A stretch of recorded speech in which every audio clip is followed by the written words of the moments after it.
Sejam todos aí muito bem-vindos a mais um episódio do podcast da Capelania aqui do Mackenzie.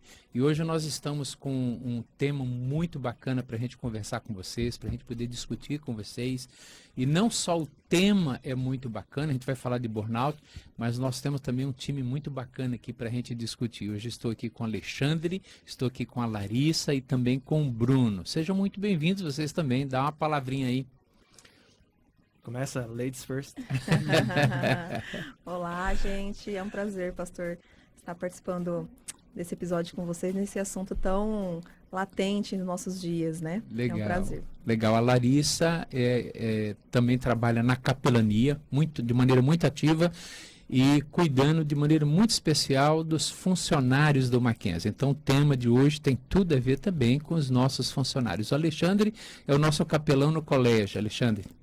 Gil, Bruno, Lari, a comunidade mackenzista, minha saudação a vocês. É muito bom estar aqui, podendo ter esse tempo de bate-papo dessa temática que é tão atual e importante, né? Então, uma honra estar aqui com vocês e representar aqui um pouquinho da capelania do colégio. Muito bom. E o Bruno você já conhece, ele já esteve com a gente aqui em outro programa. Ele é capelão na universidade, cuida aí dos professores, dos alunos. Isso. Amigos, é bom estar aqui com vocês e tratar desse tema que é tão importante. A gente tem lidado tanto com alunos que estão bem esgotados. Sim. De final do ano, né, gente? Acho que todo mundo tem um pouco dessa sensação de que já está se arrastando, né? Então, eu creio que é muito oportuno, nesse momento do ano, a gente tratar desse assunto. É verdade, a época do ano é muito oportuna para isso. E o nosso tema hoje aqui é a cultura do não parar, cuidando de si mesmo em tempos de pressão. Eu penso que o desânimo e esgotamento, ele é algo assim muito comum a cada um de nós, por sermos humanos. O que eu tenho aqui a primeira pergunta, para a gente começar esse bate-bola aqui, afinal de contas, o que é burnout? Como é que nós podemos, embora a gente não vai entrar aqui em questões muito técnicas, que não é nossa área, mas é importante começar aqui a definir o que é o burnout. Afinal de contas, o que é isso e como nós podemos defini-lo? Vamos começar com o Bruno? A gente pode definir como um esgotamento. Eu acho que assim como o corpo físico, né, ele passa por um momento de limite, se nós forçarmos muito o nosso corpo, nós podemos lesionar, né, um músculo, algo desse tipo. Quando nós forçamos muito a mente, as nossas preocupações, a ansiedade, o excesso de trabalho leva a tudo isso, a gente fica esgotado. Só em pensar em que tem que fazer alguma coisa já é um motivo de sofrimento. Então, o burnout está vinculado a isso, a um excesso de trabalho, muitas vezes também que vem acompanhado de uma má gestão de tempo, uma má gestão da produtividade, e isso acaba gerando um sentimento de desespero, ansiedade, angústia, dá vontade de jogar tudo para cima. E esses tempos pós-modernos, esses tempos que nós estamos aí atravessando, dessa cultura de que nós não podemos parar, tem sempre uma agenda que eu tenho que cumprir, sempre um trabalho que eu tenho que terminar, que eu tenho que concluir, isso acaba gerando muita pressão nas pessoas. Lari, como é que funciona isso com os funcionários, a dinâmica deles? Você sente isso no dia a dia, que a carga, a pressão está sendo muito grande para eles? Sim, pastor. Eu trabalho exclusivamente com as mulheres e eu vejo isso muito profundo, principalmente nas mulheres, porque não é só o serviço, vamos dizer aqui no Mackenzie, né? Não é só o CLT. Mas como eu brinco com as meninas, a gente tem primeiro round, segundo round, terceiro round, a hora que passa o ponto aqui no Mackenzie, aí vai por terceiro round em casa, aí vem casa, vem família, né? E nós vamos ficando... Tarefa de menino, verdade. E nós vamos ficando por último, né? Então, acho que é ultrapassar os limites, né? É a gente não reconhecer a hora de parar, de fato, né? Então, a gente ultrapassa esse limite. Eu sei que eu sou um exemplo, eu sei que eu sou funcionária do Mackenzie, eu sei que eu sou esposa, que eu sou mãe, que eu sou estudante também, de pós-graduação. Então, mas eu preciso parar, né? E no meio disso tudo, eu preciso achar um tempo para parar, para descansar, porque senão, é certo, como diz Salomão, tudo vira enfado e fadiga. Ok. E Ale, lá no colégio, você como capelão acompanhando a crianças, adolescentes, como que é isso?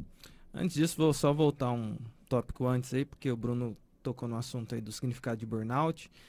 A própria expressão que vem da língua inglesa, né, significa aquela pessoa que que se queimou, Se né? queimando. O símbolo disso aí, quem pesquisa, quem procura, é o palitinho de fósforo. É isso mesmo. Queimou. É. Foi no limite. Acabou, não tem mais Uhum. aonde, né? Então, muitas vezes a gente tem essa sensação mesmo de que a gente não tem mais forças para avançar e aquela sensação de ter chegado ali no limite das nossas forças, né? E isso, quando você pensa no ser humano, hoje em dia, com essa dinâmica, falando de grandes centros, de vida estudantil, de um ambiente de colégio em especial, em que você, por uma questão cultural, você tem muito uma dinâmica da competição. E essa é uma dinâmica cultural, não é dinâmica de colégios, é uma dinâmica cultural. Onde que está a competição? Desde que a gente entra numa sala de aula, a gente passa a competir de maneira objetiva e subjetiva na questão das notas, que é um sistema avaliativo que está aí. E esse sistema avaliativo ele vai te ensinando a chegar lá num ponto lá que é o vestibular. Vestibular é uma competição, nem todos entram. Então, a partir daí você começa a colocar nas crianças, pré-adolescentes, adolescentes, uma coisa, olha, você precisa estudar, você precisa. E muitas vezes essa geração em especial, ela tem lidado com essas questões mentais e emocionais em que chega no ponto em que eles estão no limite. Uhum. E aí, com burnout, geralmente vem junto de mão dada depressão, ansiedade, pânico, essas coisas todas a gente tem lidado com isso no ambiente de colégio. Na verdade é interessante, no ambiente de colégio a gente lida muito com ansiedade, pânico, depressão, que na verdade a gente não usa muito lá o burnout. Burnout, acho interessante essa expressão, porque ela parece mais do mundo corporativo, do empresário, daquele CEO, mas eu tenho visto adolescentes, já vi adolescentes nesse âmbito nosso de capelão que é cuidar das pessoas, você chegar na enfermaria e você vê ali uma criança, um pré-adolescente de 12, 13 anos em crise por um burnout. E é tanta coisa que o pai colocou na agenda do filho, Sim. já chega aqui no colégio, pensando aqui no ambiente de São Paulo, tá, gente? Ambiente de São Paulo tem gente que acorda 4 horas da manhã para chegar aqui para estudar 7 horas. Imagina uma semana inteira de uma rotina dessa forma. Ainda o pai enche o guri com a agenda, por exemplo, terminou a escola na parte da manhã, ele ainda vai fazer aula de inglês, depois vai fazer aula de xadrez, depois vai fazer Chinês. Kumon, depois vai fazer mandarim. Porque às vezes o pai está tão agendado que ele vai agendando o filho também. Sim. E a gente não percebe que emocionalmente os nossos filhos estão ficando profundamente sobrecarregados. Então, a gente lida muito com isso no ambiente do colégio e tenta, com várias alternativas, tenta diminuir isso. Mas é uma coisa que é muito cultural e infelizmente, os efeitos estão aí.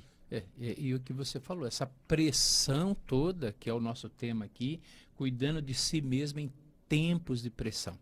Agora, eu estava lendo essa semana ainda que numa pesquisa da USP, em cada quatro que viu, isso mesmo, 1 em cada 4 pessoas já está sofrendo de burnout. E segundo a Organização Mundial da Saúde, 30%, um número alto, né? 30% dos brasileiros estão sofrendo desse esgotamento, dessa pressão toda. Gil, 1 em cada 4. Então, um aqui. E assim, eu tô fora. Na média. Se a gente tá na média. Eu estava só complementando essa pesquisa, eu também estava dando uma olhada. O Bruno tem tentado desmaiar. Alguns dias. Eu acho que esse 1 dos 4 é ele. Pode É ser. possível. Essa pesquisa, né, e eu também estava pesquisando, e diz que em 2021, 41% eram mulheres, contra Nossa. 35% de homens em 2021. É lógico que de 2021 para cá, esse número já deve ter aumentado muito para os dois lados, né? Mas é o cansaço extremo. E é interessante quando o pastor Alexandre falou sobre a pressão que os pais vivem, né? E tentam não, né? Acabam mesmo interferindo ali na vida do filho. É um reflexo E eu vejo isso, posso ver na minha casa mesmo, né? Então eu me incluo nesse 41 aí por cento de mulheres, porque já estive, não diagnosticadamente, mas Sim. olhando, né, os sintomas, eu tenho certeza que todo mundo aqui, por exemplo, já tem sim, perda de já. memória, Uhum. irritabilidade. O que a gente tá né? falando aqui mesmo hoje? Qual é o assunto mesmo? Né? Então, a gente vê isso em casa, né? A gente olha para os nossos filhos e a gente fala. E a gente não entende. Nossa, mas por que ele tá desse jeito? Por que tá tão estressado? Por que tá tão irritado? Tá ansioso? Tá chorando à toa? Né? Você só estuda. Você não tem que fazer mais nada, você só estuda. Mas aí a gente pega a rotina da criança, como o reverendo Alexandre falou, né? Acorda 4 horas da manhã, vai para a escola. Vamos colocar aqui o estudo do Mackenzie, que é um estudo de alta qualidade, mas é muita pressão, né? E exige muito do aluno, e desde pequenininho, né? Então a gente precisa ter esse olhar mais atento mesmo para dentro das nossas casas, né? Para os sinais, né? Os sinais. Ver os sinais e Pronto. cuidar. Aí, então eu quero fazer a pergunta para vocês, para a gente conversar um pouquinho aqui. Mandaram essa questão aqui para mim, olha. Quais são os indicadores que a gente vai percebendo hoje na vida do pré-adolescente, do adolescente, do funcionário, do jovem, do adolescente, de que, de alguma maneira, o burnout está se fazendo presente ali? O esgotamento está ali. Quais são os sinais, os indicadores? O que eu vejo muito com o pessoal que eu atendo é falta de prazer naquilo que está fazendo. Tudo vira uma obrigação, uma questão de fazer porque eu tenho que fazer, e acaba fazendo não tão bem feito, óbvio, né? Aquilo que a gente faz sem prazer, a gente não faz direito. Né? E isso vai refletindo em outras áreas da vida. Então, aquilo que me dava prazer já não me dá mais. Olhar para certas coisas já me causa uma tristeza, já me causa um desespero. Eu ouço muitos relatos das pessoas falando: só de pensar que eu tenho que vir trabalhar ou que eu tenho que vir estudar, já me causa um ataque cardíaco, meu olho já começa a tremer, eu já começo a ficar... Então, esses são sinais muito claros para mim já precisa de atenção. Okay. Falta de prazer nas coisas. Falta de prazer nas coisas. A gente pode falar também da irritabilidade, né?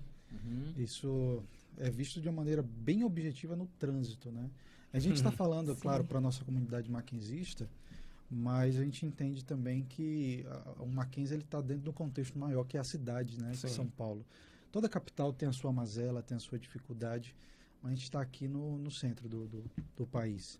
E quando a gente vê o pessoal acordando cedo para ir trabalhar, o pessoal, né, passa de moto já irritado, tem uma entrega para fazer, tem algo para entregar, um prazo para cumprir.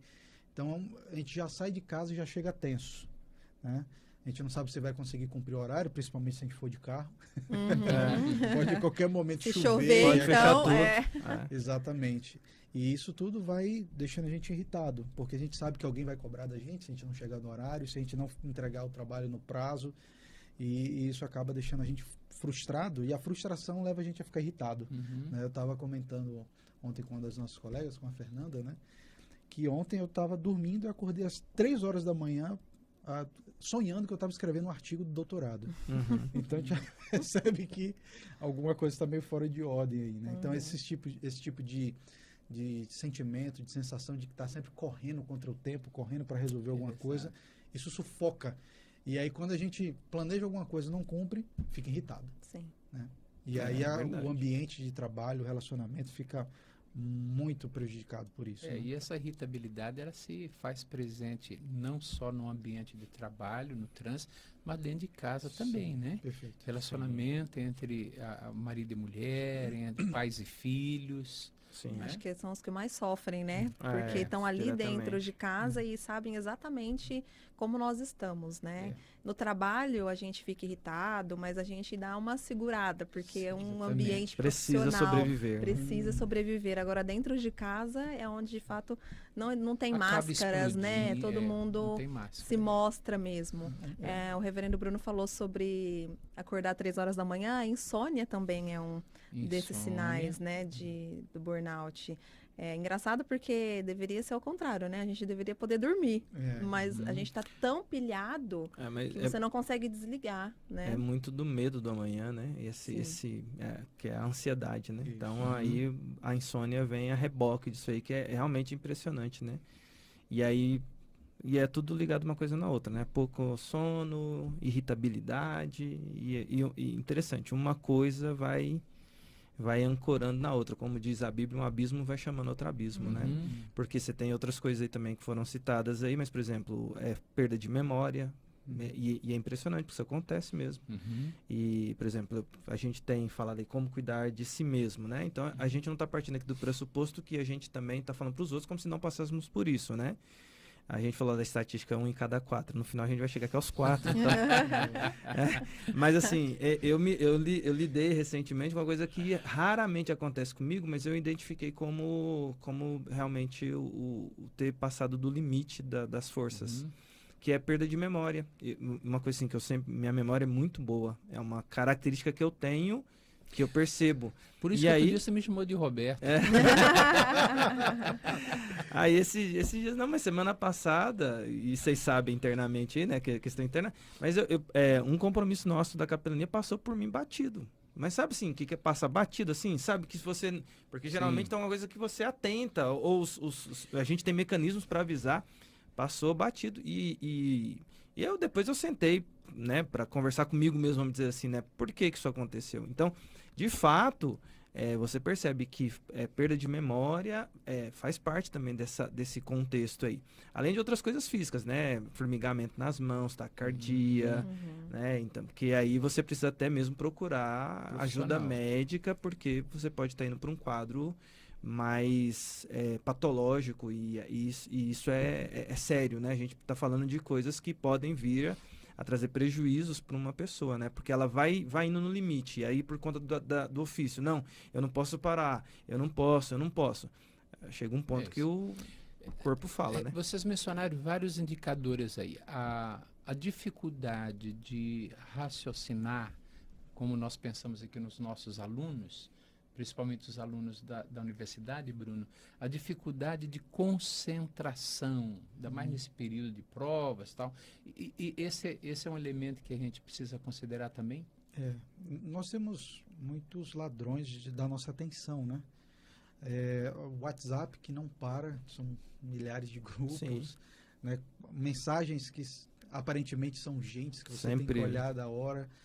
Isso é um e-mail que surge, é uma coisa que você tem que fazer, e tudo isso vai sufocando mesmo, né? É algo que a gente percebe conversando com os alunos, que ao mesmo tempo que eles estão mega atarefados de coisas, eles estão muito imersos em elementos que tiram o foco deles, né?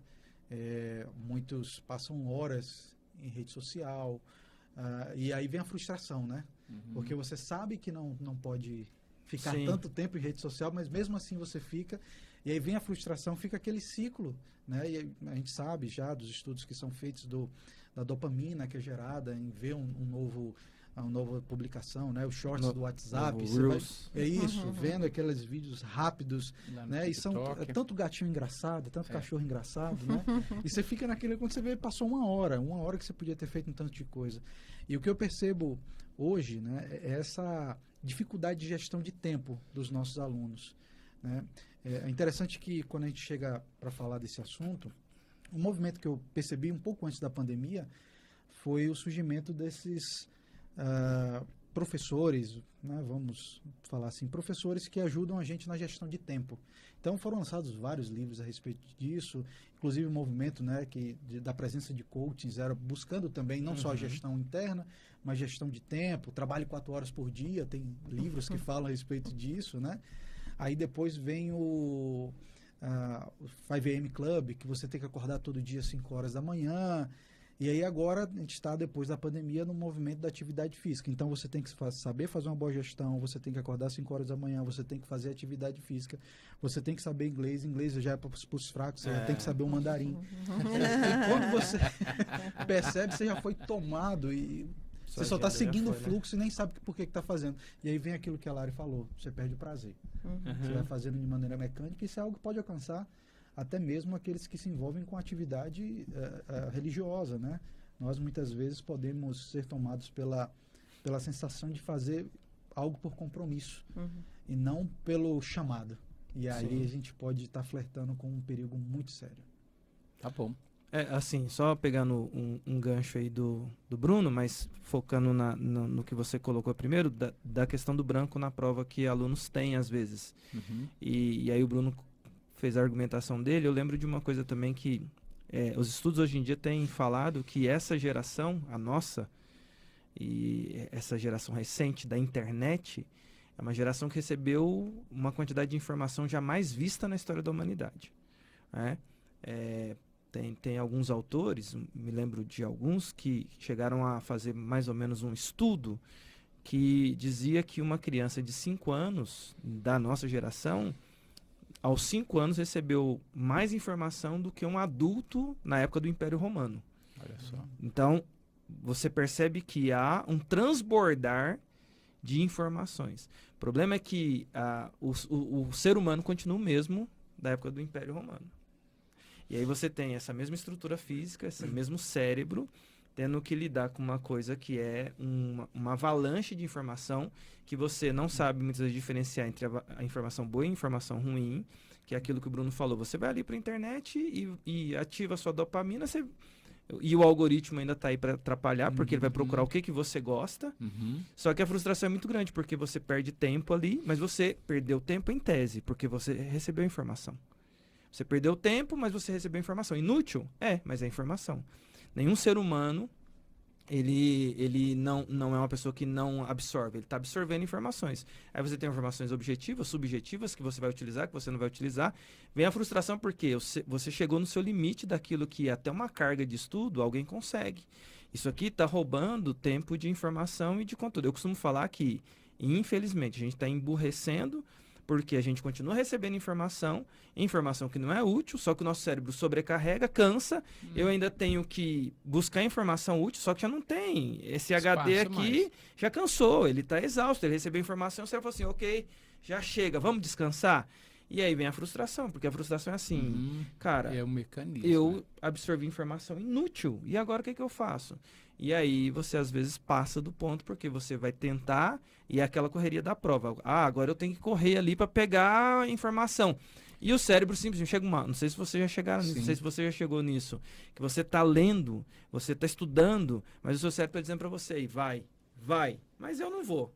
Porque bate e não fica nada. Exatamente. E aí a pessoa vai lá para a prova e vem essa questão, né? O esgotamento está muito nisso. Veja, eu penso que esgotamento se dá porque a gente recebe mais informação do que a gente consegue assimilar, e nesse fluxo, nessa onda de informação que a gente recebe, tem muita informação ruim em que a gente simplesmente não para pensar que ela está vindo e está ficando. E nessa cultura aí do não parar, quando chega nesse estágio, às vezes o caminho mais fácil utilizado por alguns é medicar. Sim, Aí vem o médico, dá remédio, que não vai resolver também. Sim. Né? É mais um problema que se cria ali para o jovem, para o adolescente. Na dependência, aquele remédio para ter hiperfoco, e aí depois... Isso, não vai ajudar. Eu particularmente creio que o medicamento, para um momento de estresse intenso, de pico, ele pode ter um papel muito importante, né? Pelo menos para dar um freio na condição que a pessoa está. Mas isso a longo prazo não vai resolver o problema. Né? Tipo, sabe que a pessoa está com febre. Febre nunca é o problema. Febre é um sintoma. Vamos Então, tratar. Não adianta a gente só medicar e deixar a pessoa no mesmo ritmo que ela está, porque vai pifar novamente. E aí vai precisar de um medicamento mais forte, e depois outro mais forte, e isso não vai ter fim. Eu acho que a questão é prevenir antes de tratar, né? Para não precisar tratar, na verdade, é prevenir. Então, tratar é quando a gente já tem uma doença, né? Igual o Bruno falou, você tem febre, você vai lá e trata a febre, mas qual é a fonte dessa febre? O que causou essa febre, né? Então, é você prevenir. Então, é olhar esses gatilhos, esses sinais de alerta. E uma coisa interessante que o reverendo Alexandre estava falando sobre ocupar a mente, né, com muitas informações. E aqui em São Paulo, principalmente, eu consigo ver em mim. Eu sou do interior e eu vim para São Paulo vai fazer uns 8 anos. E eu consigo ver nitidamente a Larissa do interior, a mente, a cabeça, a memória da Larissa do Interior. Interior, porta, porteira, e a Larissa de 8 anos aqui em São Que Paulo. isso, hein, a Larissa da capital. Né? Com problemas, muitos problemas.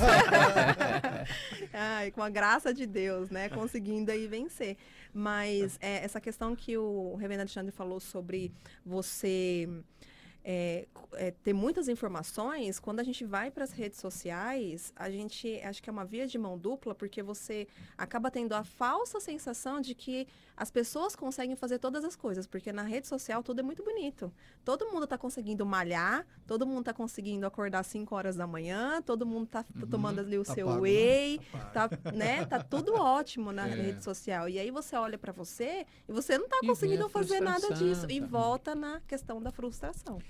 Bom, nosso tempo está É. caminhando aí, a gente precisa ir concluindo o nosso assunto, mas a gente não pode concluir sem antes a gente fazer a pergunta para vocês: em que a capelania do Mackenzie pode ajudar os nossos alunos e funcionários? Eu sei que o termo burnout ele é novo, né? Existe há poucos anos, coisa de 50 anos, né? Mas quando nós olhamos para a Escritura já fala também de esgotamento, Sim. de desânimo, né? De estresse, fala disso, embora o termo não seja utilizado ali, estresse, né? Em que a capelania do Mackenzie pode ajudar? Aqueles nossos alunos, funcionários que estão aí nos acompanhando e estão exatamente nesse momento, vivendo esse drama hoje, essa pressão enorme aí, e aí você fica fazendo a pergunta: eu quero que a capelania me ajude. Como é que nós podemos ajudar esse aluno, esse funcionário? Eu creio que de maneira objetiva e de uma maneira até simples, uma das atividades da capelania é ouvir. Hoje, muitas pessoas sofrem com a dificuldade de não ter com quem conversar. E a certeza de que o ambiente da capelania é um ambiente seguro, De escuta. né, de escuta, de que o que ela falar ali tem uma confidencialidade naquilo que é falado. Isso é muito bom, saber que a gente pode contar com alguém que escuta a gente. Mas não só isso, né? Nosso trabalho na capelania não é só de ouvir, mas também levar para a palavra de esperança, né? A palavra de Deus, né? Lá em Filipenses, Paulo fala para que tudo aquilo que é bom, que é puro, de boa fama, seja isso que ocupe o nosso pensamento, a nossa mente. E é engraçado que Paulo fala isso logo depois de falar de ansiedade, né? Então, eu creio que o trabalho da capelania é levar essa palavra de esperança, essa palavra que vem das Sagradas Escrituras e que capacita a gente a poder reajustar os nossos pensamentos à luz daquilo que Deus quer da gente. Então, ouvir e palavras da palavra de Deus, eu creio que esses são, pelo menos a priori, são esses dois pilares que a capelania pode ajudar os nossos colaboradores e estudantes, né? Eu diria que a gente, enquanto capelães, a gente não tem acesso a todas as informações do que está acontecendo. Em certo sentido, a gente pode ser intencional e fazer várias ações ali que abrem portas, mas tem um aspecto da capelania, uma área da capelania, que ela precisa ser provocada. E aí eu falo para quem está nos acompanhando, nos vendo, nos ouvindo, que seja, o convite da capelania sempre foi um convite para caminhar junto. E eu acho isso muito bonito na capelania do Mackenzie. Qualquer pessoa que vai até lá, ou vem até nós, nunca é um atendimento ou uma conversa ou um encontrar de caminhos, nunca é um encontrar pelo encontrar, mas é sempre uma proposta de apoio e de acompanhamento, de um caminhar junto.